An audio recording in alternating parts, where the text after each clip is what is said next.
Bagi suku Sikakrowe di desa Watu Blapi, Nusa Tenggara Timur, tidak hanya menjadi sumber penghidupan untuk memenuhi kebutuhan perut sehari-hari. Dari alam pula, mereka mendapatkan bahan-bahan untuk membuat kain tenun kebanggaan mereka, kain tenun ikat.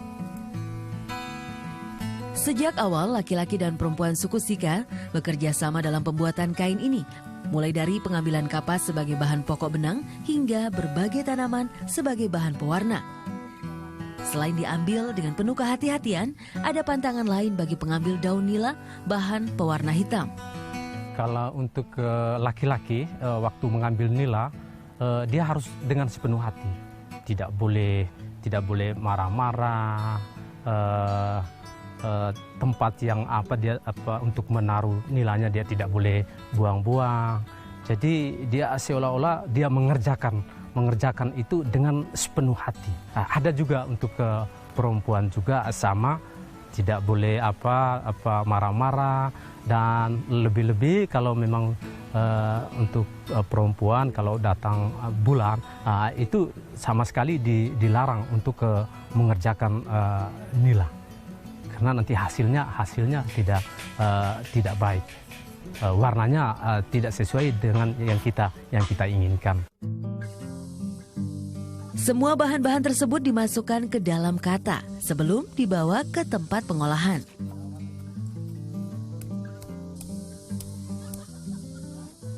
Disinilah proses pembuatan warna dilakukan. Semua bahan ditumbuk untuk mendapatkan warna-warna yang diinginkan.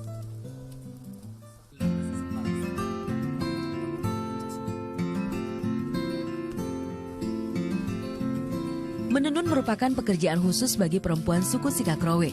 Mereka telah melakukan aktivitas menenun ini sejak belia. Sementara laki-laki dilarang untuk melakukan pekerjaan ini. Bila melanggar, dipercaya rezekinya akan berkurang. Jadi setiap kita pulang sekolah, itu mama sudah menenun. Jadi kan dia kalau kita pulang sekolah, mama sudah buka tenunannya, masak. Jadi kita sudah mulai belajar, duduk di tenunan, mulai belajar, sendiri belajar. Jadi akhirnya kalau kita tidak bisa, panggil mama, tolong bantuin saya untuk ini.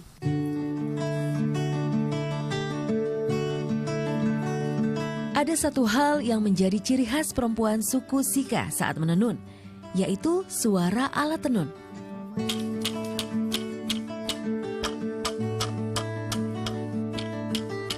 Suara ini berasal dari bagian belakang alat tenun yang didesain sedemikian rupa untuk menghasilkan irama tertentu saat menenun. Dulu wanita itu tidak boleh keluar rumah sembarang. Dia itu hanya setiap hari hanya tetap berada di rumah dengan pekerjaannya hanya menenun. Jadi kadang-kadang si pemuda atau si laki-laki susah untuk ketemu, ya, untuk ketemunya jarang. Jadi dia dengan tenun ini, bunyi ini bisa menandakan bahwa di situ ada gadis, ada perempuan. Ada makna tersirat pada setiap bentuk motif dalam tiap lembar kain tenun untuk perempuan. Oke, ini yang disebut dengan motif tua.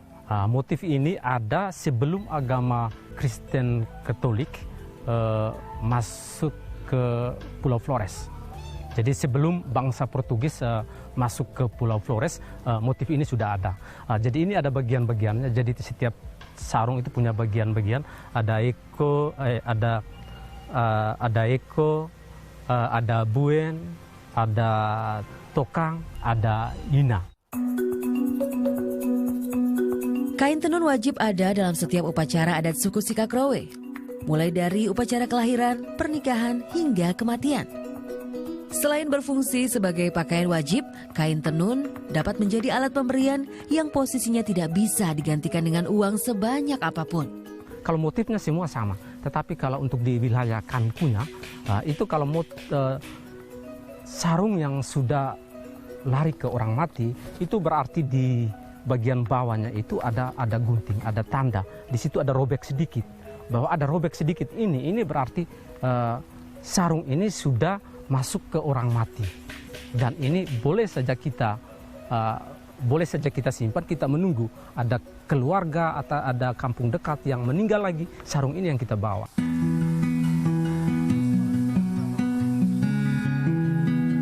Proses panjang yang syarat akan makna menjadikan kain tenun ini berharga dan menjadi kebanggaan utama suku Sikakrowe. Sebuah kearifan lokal yang tetap mereka jaga sejak nenek moyang hingga anak cucu mereka nanti. Tera Patriana, Lutfi Evan melaporkan untuk NET.